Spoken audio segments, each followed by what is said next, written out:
Father James Purdy. I'm the priest at St. Basil, the Great Antiochian Orthodox Church in Hampton, Virginia. To give you a brief history of our parish, you need to go back to the mid-90s when a group of parishioners decided that they wanted to come into the Orthodox Church through the Church of Antioch. And they wanted to focus on having an English-speaking church, as many of them were converts. After they bounced around at many different locations, using things like gymnasiums or pop-up chapels, they eventually settled at the Women's Club building in Poquoson. Poquoson's a small little town just a short drive from here. After being at the Women's Club in Poquoson, they found another church that they could rent, also in Poquoson, and they rented this church for several years. When I came on board in 2012, they had been at this site for quite some time. That's when the parish really began to find itself. It was just before I came, using this church building in Poquoson. I was there at St. Basil for 2 years when it was decided that we needed a different location. We needed something that we owned ourselves, and something that was centrally located for all of our people, something that was easily accessible and also had a lot more room, because we were running out of space very, very quickly, which was a good problem. The difficulties that we've had are difficulties that you would expect with a growing parish. There were growing pains. There were questions about, well, how do we do this project or how do we do that project? But each time, the parish was able to respond to the challenge. And that is one of the defining marks of our community, is being able to respond to challenges, being flexible, being responsive to the needs of one another, just like you would hope for in any family that is built and founded on love. But certainly the biggest challenge was the construction of this parish, and Chuck can tell you quite a bit about that. So I'm Chuck Simmerick. I am the current choir director here at St. Basil's. I'm also the facilities engineer. And I came into the picture in St. Basil in 2009. I was still active duty Coast Guard. So we were at the old Poquoson Church. Unfortunately, it was kind of the low end of things as far as the maintenance. So it was very hard to get any maintenance done. It was stucco building on the outside all the way to the ground. There were ants in the walls. The roofs were flat. All the mechanical equipment was on the roof. I came into the church and started noticing these things. At one point in time during the service, one of the air vents fell and crashed down on the pews, almost taking somebody out, So that, and like I mentioned, Bishop Thomas was there that day. Bishop Thomas was there. And ants in the walls behind the church, behind the altar. There was a water damage. I decided that we had to do something because the wall was falling in. I started taking the sheetrock out, and at least 1 million ants. I couldn't count them. Poured out of the wall. It was like something out of a horror movie. And so we said, all right, we've got to get out of this building. And plus, it was just being outgrown. Yeah. Our fellowship hall was just, you had to wiggle around people and you could barely sit down and stuff. So there wasn't classroom space either. Yeah, there's just two little tiny rooms to deal with. This particular building came on the market in 2013.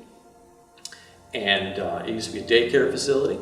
So we came in, looked at it, 7,000 square foot building.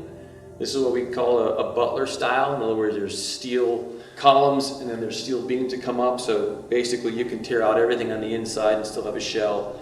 So it's very easy to renovate.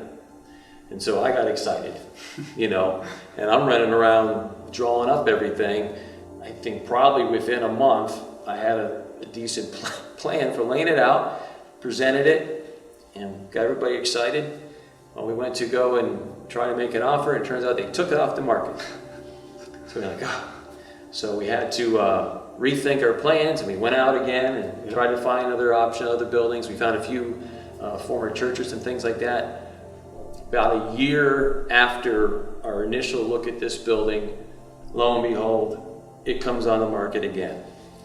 And so, of course, we were right in there knocking on the door the first day and saying, hey, here we are, we're still here, we still want your building, and we're able to work out a deal.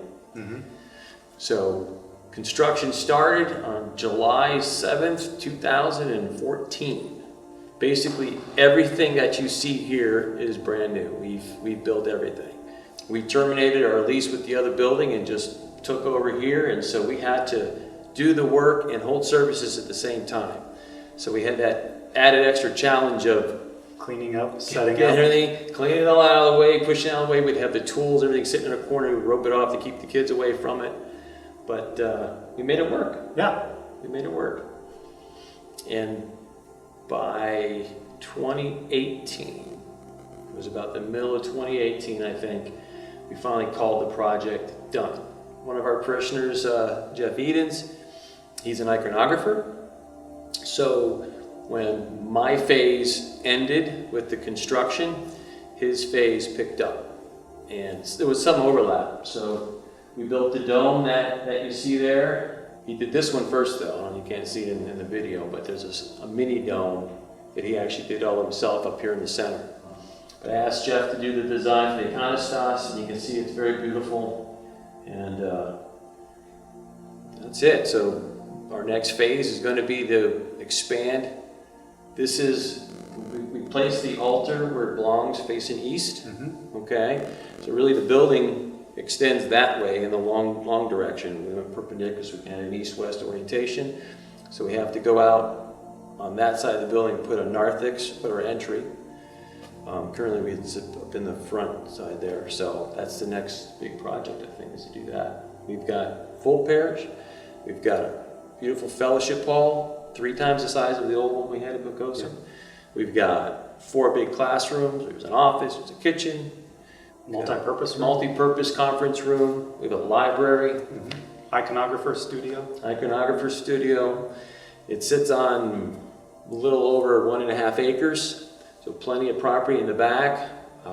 Expand out there. We want to build a picnic pavilion and things like that, so we can have church picnic and functions. But a lot has been done, but a lot more to go, and I'm up for it. I think you forgot to tell everybody that you said the initial project would take 9 months. And it took 4 years. Silly me. 4 years. Yeah. But the great thing was, as Chuck said, our people did the work. Our men, our women, they came in, they did the work. Other parishioners would come in and clean up after us, and other parishioners would make food for us on the days that we were volunteering to put this all together. It was no surprise, really, in the end. It's a parish of doers, and they did. But St. Basil, they're wonderful people. They really love each other, and they respond to each other's needs. They're there to do something like a building project, but if you're sick, they're there for you as well. If you need a meal, they're there for their people. If they need someone just to listen, there's always someone who's willing to listen and extend the love of Christ. And that's what we're about, and that's what we want to bring to everyone.